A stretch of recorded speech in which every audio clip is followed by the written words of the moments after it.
kind of man crawls into his own grave in search of hope.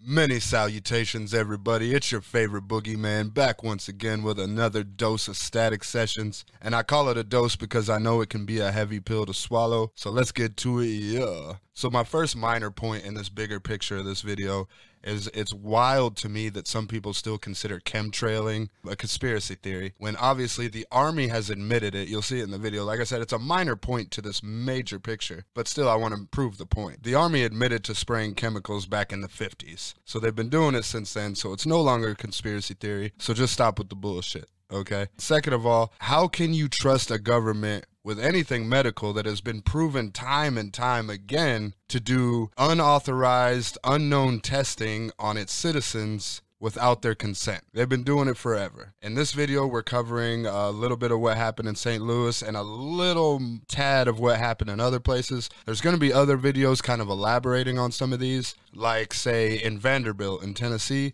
During this same time period, they did testing on pregnant women to see how the radiation would affect the fetuses or the babies when they were born without the mother's consent. That's just one thing. Like I said, that's going to be in another video to come. So check this out. Let me know what you think, baby. Yeah. This next story is so unbelievable, we didn't think it could possibly be true. But after receiving thousands of records and declassified reports from the Army, it's confirmed that during the Cold War, the United States military conducted secret tests on unsuspecting people in the city of St. Louis. A local sociologist will make her findings public tomorrow, but she spoke first to the I-Team's Lisa Zigman. Lisa Martino-Taylor's life work has been to uncover details of the Army's ultra-secret military experiments carried out in St. Louis and other cities during the 1950s and 60s. This study was secretive for a reason.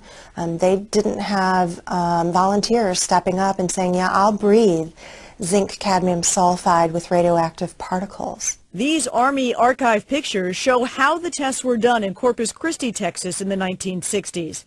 In Texas, planes were used to drop the chemical, but in St. Louis, the Army placed chemical sprayers on buildings and station wagons.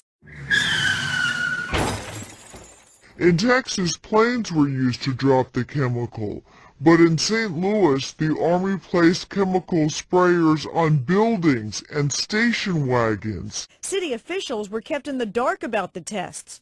The Cold War cover story was that the Army was testing smoke screens to protect cities from a Russian attack. The truth, according to Martino-Taylor, was much more sinister. It's pretty shocking. The level of duplicity and secrecy, clearly they went to great lengths to deceive people. By making hundreds of Freedom of Information Act requests, she uncovered once classified documents that confirmed the spraying of zinc cadmium sulfide. The greatest concentration of this compound was sprayed near the Pruitt-Igoe housing complex just south of downtown St. Louis. It was home to 10,000 low-income people, and an estimated 70% were under the age of 12. Martino-Taylor claims they all unknowingly inhaled this compound morning, noon, and night so the government could measure its effects on their lungs. So this was in violation of all medical ethics, all international codes, and the military's own policy at that time.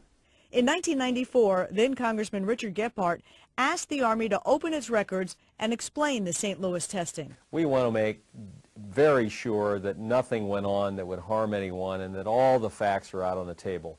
Documents released in the 90s show the Army placed sprayers on this former Knights of Columbus building on Lindell and in Forest Park. The Army always insisted the chemical compound was safe. Martino-Taylor believes documents prove otherwise.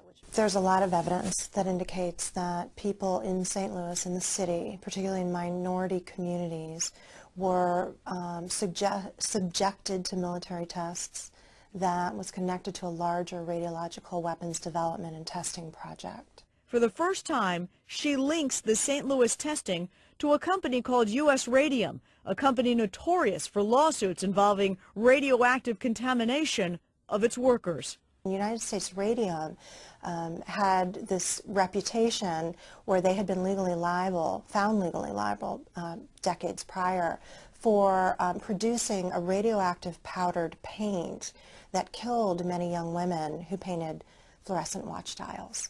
While the Army admits it added a fluorescent substance to the zinc-cadmium compound, details of whether it was radioactive remain secret.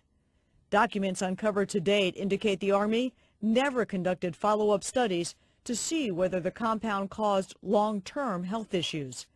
In 1972, after years of crime, poverty, and decline, the government destroyed the Pruitt-Igoe housing complex.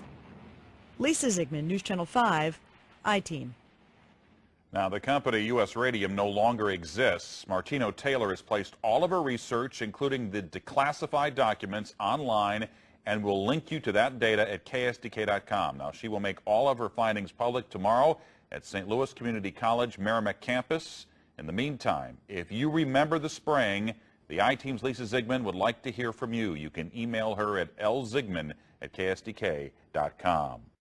Okay, thanks, Sarah. Now, 3 days after we broke the story, it is still the most read article on ksdk.com. And this morning, we have yet another follow-up to an I-Team report on these declassified documents. Now, inside these pages, there is evidence of a secret human testing program that was done right here in St. Louis. Now, the PDF file is attached to this article on ksdk.com. I really recommend you check it out. It's fascinating stuff. Sociologist Lisa Martino Taylor gathered these declassified documents, and they show the Army used sprayers on buildings and vehicles in the 50s and 60s to expose people here to zinc cadmium sulfide.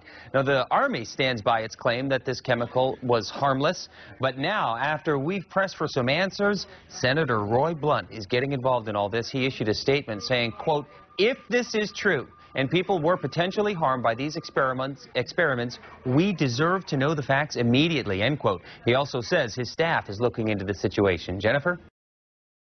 So once the news of these experiments hit the limelight, President Clinton and a task force came through to investigate and everything else, and President Clinton came out with a press release after they said, yeah, we did do this. There is a whole bunch of evidence proving that we did do this. But like President Clinton at the time so eloquently put it, the people responsible are no longer in office, and yet they didn't go to court, they didn't stand trial, they're not sitting in jail, no charges are brought against these people, right? Just goes to show you who's on top of the food chain. But don't forget, everybody, you gotta trust the science, right?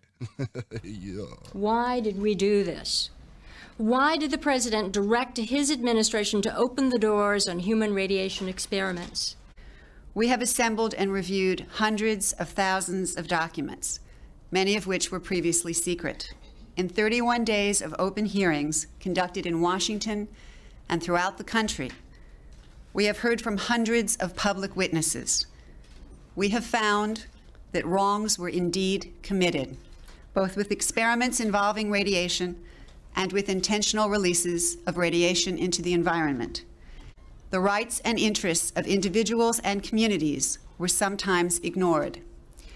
We found that government officials and physicians who had the trust of the public and of their patients abused that trust.